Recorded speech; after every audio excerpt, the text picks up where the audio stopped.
Pessoal, tudo bem? Aliás, deixa eu fazer uma pergunta logo para começar. Você já fez a assinatura? Já se inscreveu aqui no canal?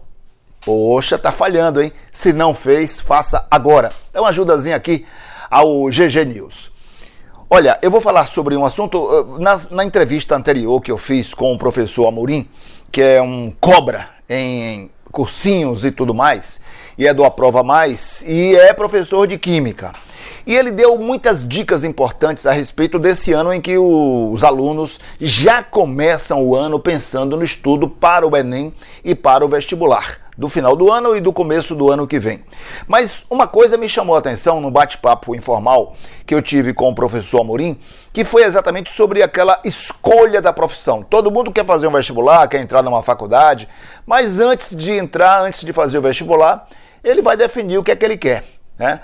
Ele vai saber se ele vai fazer medicina, se vai fazer um curso de direito, de piloto de avião, se vai ser professor de português, de matemática, enfim, ele vai escolher então uma profissão, tá certo? E muitas vezes esse aluno chega com uma grande dúvida, né? O que é que eu faço, pelo amor de Deus? O que é que eu vou estudar, pelo amor de Deus? E segue, muitas vezes também, uma orientação ou imposição de alguém, e esse alguém que impõe sempre está dentro de casa. Diz, não, você vai fazer tal curso que é melhor, e acabou, né? E o aluno, às vezes, contra a vontade dele mesmo, por ser dependente, acaba escolhendo aquela profissão que papai, que mamãe, que titia, que vovó, que alguém escolheu para ele.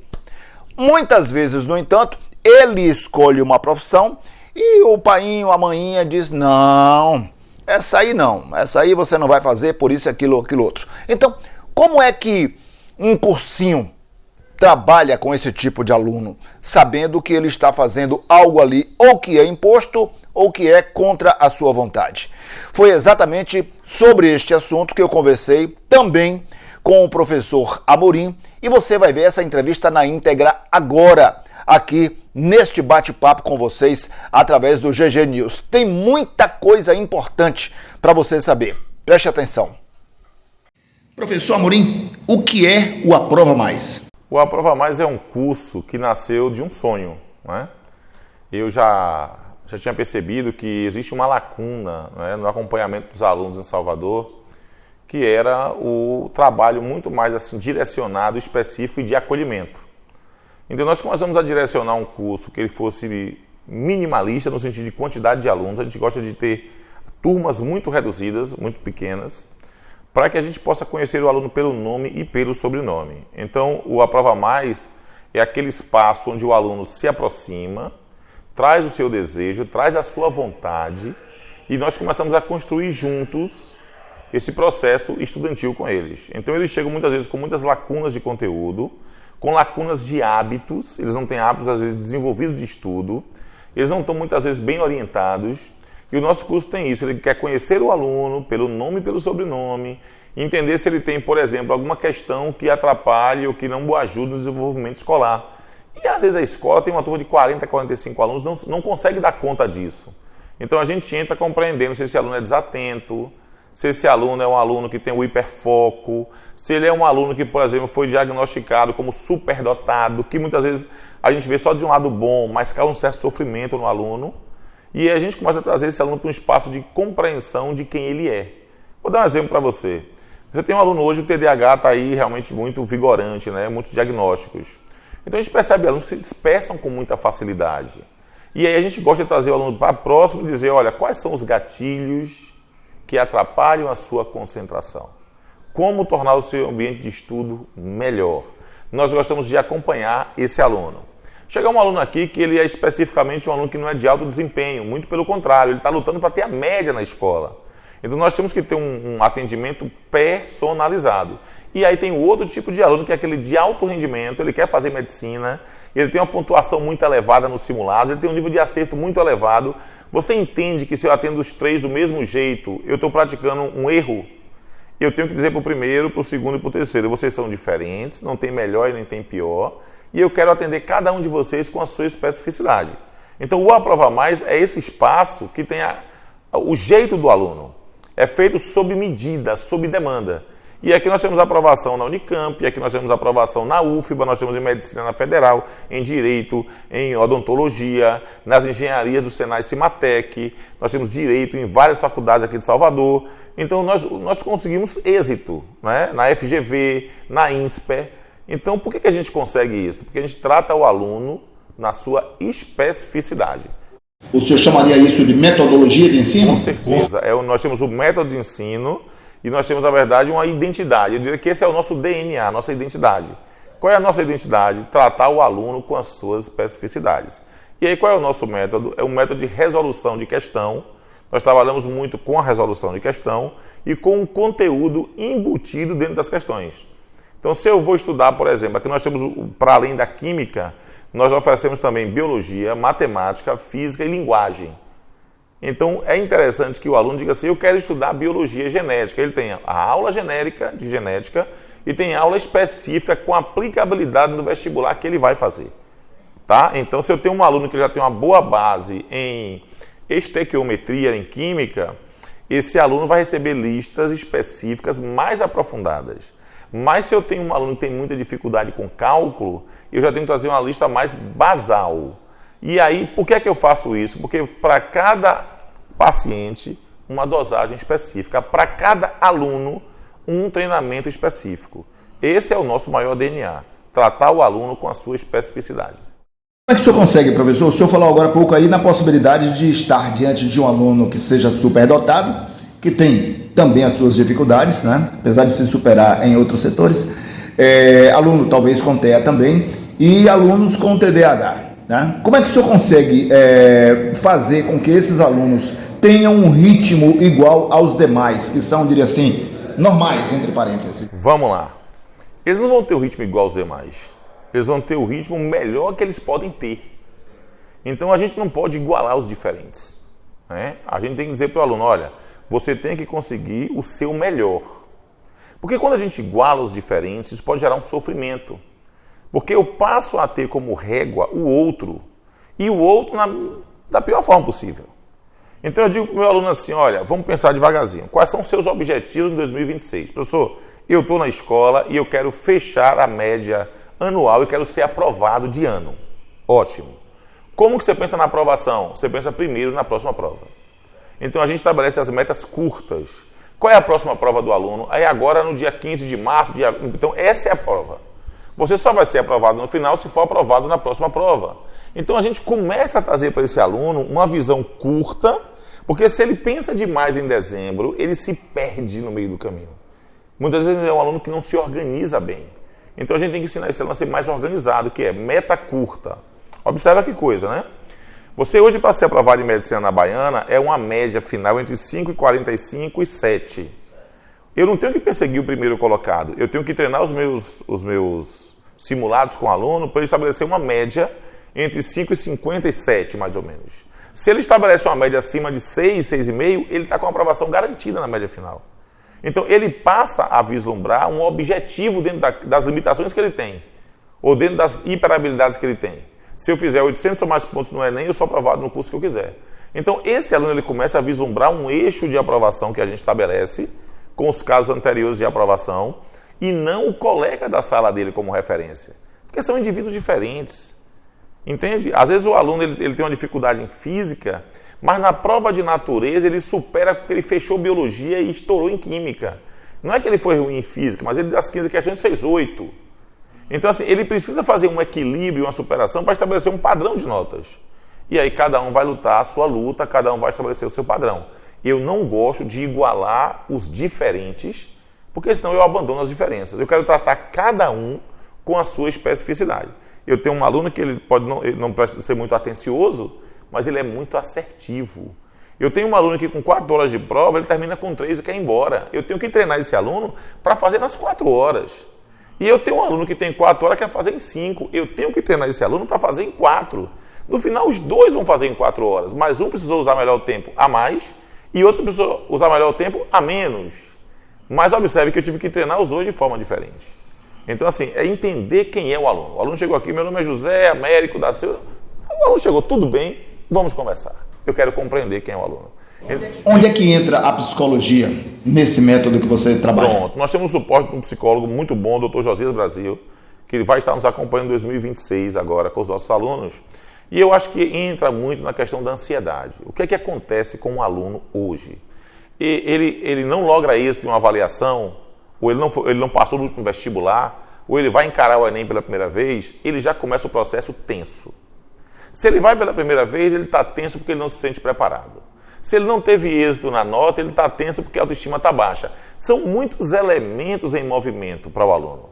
E no final eu vou lhe falar uma coisa, amigo. Ele vai procurar um culpado. E na cabeça dele o culpado é sempre ele.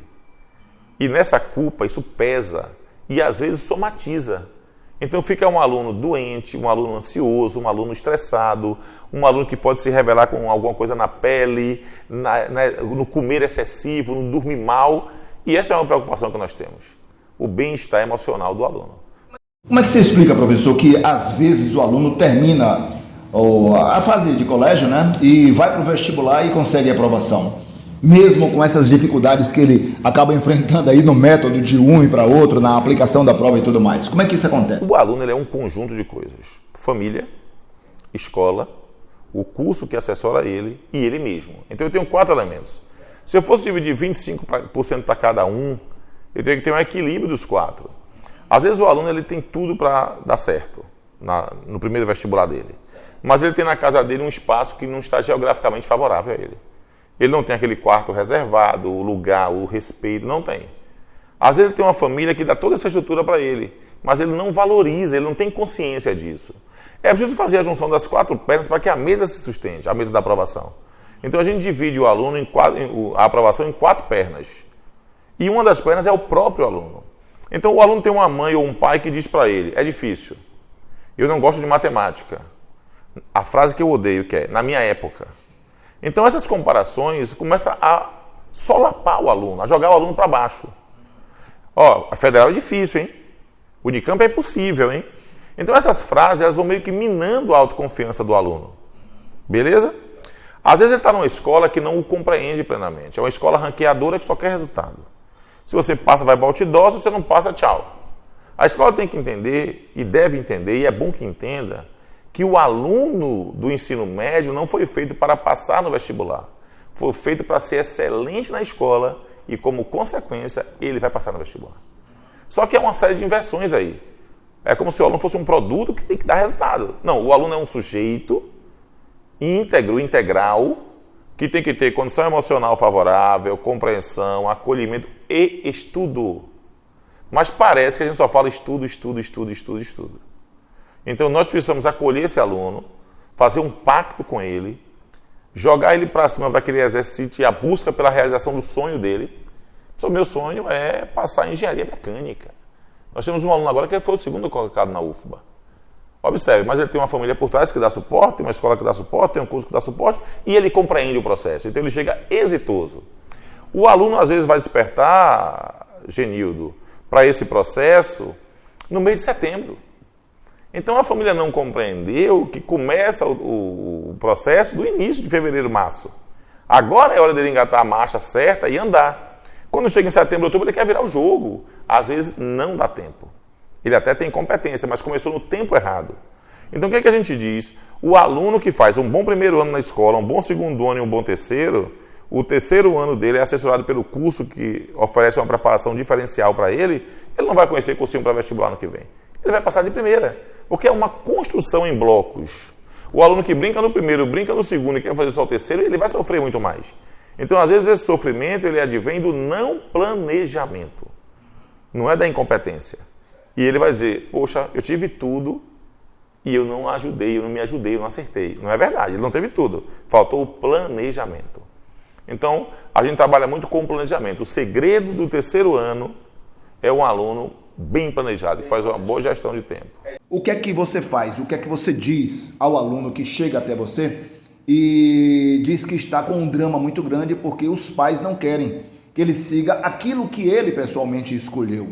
Você orienta o quê? Que ele siga o que o pai disse, que a mãe disse, que o amigo falou, ou orienta que ele siga o que está na cabeça dele? Vamos lá. Sua pergunta é muito boa, então ela requer uma resposta muito bem pensada, porque isso diz respeito a muitas realidades que a gente encontra hoje, né? Então observe, o aluno, ele tem um sonho. Só que, como já disse o nome, é um sonho. Então ele tem que pensar direitinho quando ele escolhe a profissão dele, porque existe um salário médio no futuro, porque existe um mercado de trabalho que absorve ou não no futuro, e muitas vezes a pessoa só quer escolher pelo desejo de ser. E nesse desejo pode ter uma fantasia que não reflete uma realidade, né? Hoje, por exemplo, muita gente quer medicina, eu chamo de geração Grey's Anatomy, né? Então todo mundo vê série, acha que é bonitinho, mas não tem vocação profissional. Então a medicina, ela exige muito a questão da vocação profissional, né? Então a gente diz assim, ó, há um desalinhar entre aquilo que eu quero, aquilo que minha família pensa e aquilo que a sociedade e a escola espera de mim. Então tem um momento que eu li algo que dizia assim, a família está no século XVIII, a escola no século XIX e o aluno no século XXI. Não sei se é essa ordem, mas eu sei que assim, está desalinhado. Então nós temos que alinhar. Alinhar só vem pelo diálogo. Então é quando o filho conversa com o pai e fala, pai, por que você acha que eu não devo fazer tal curso? E o pai fala, filho, porque essa profissão vai ser extinta em 5 anos. É importante ouvir os pais. Agora, observa o argumento do pai como é poderosíssimo. Agora, quando o pai fala, não, porque eu não quero, e não tem um argumento convincente, é muito difícil para o indivíduo ele abrir mão do seu sonho. Mas se ele está apto a ouvir o pai, ele pode, ou a mãe, dizer assim, cara, interessante isso que ele vai estar colocando. Eu acho que eu vou me formar numa profissão que não vai existir daqui a 5 anos. E essa é uma realidade a ser discutida, as profissões que estarão extintas. Surgirão novas profissões das quais os pais não têm nem noção, porque estão lá no século XX ainda. São as profissões do século XXI que surgem a cada dia, né?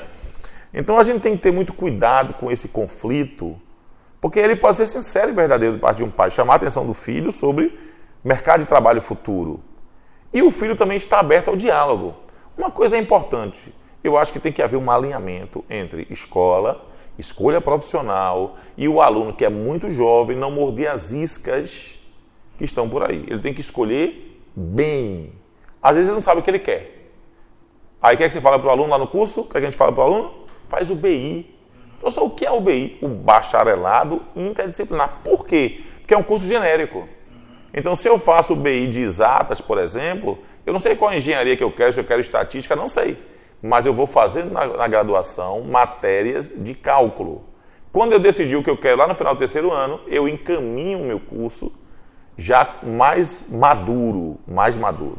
Então, assim, às vezes o aluno não se sente pronto para escolher. Às vezes escolhe para agradar o pai. Percebe? Há um desalinhar. Então, tem que haver muito diálogo entre pais e filhos, e sincero, para que o menino se sinta mais livre e mais instrumentalizado para escolher que profissão ele quer seguir. Eu acho que essa é uma boa tônica, né? Diálogo, pai, traz o pai no curso, a gente conversa. Diálogo, mediação de um profissional, de um psicólogo que trabalha na área corporativa, para que esse aluno seja subsidiado a escolher melhor. Bom, com tanta prática, com tanto tempo de trabalho, eu gostaria de saber agora, e todos nós, de onde é que veio o Amorim? Como é que ele começou e como é que ele chegou à química? Vamos falar sobre isso? Que história longa, viu? Que história longa. Então, se é longa, a gente dá uma paradinha e volta no próximo programa com este assunto que é importante.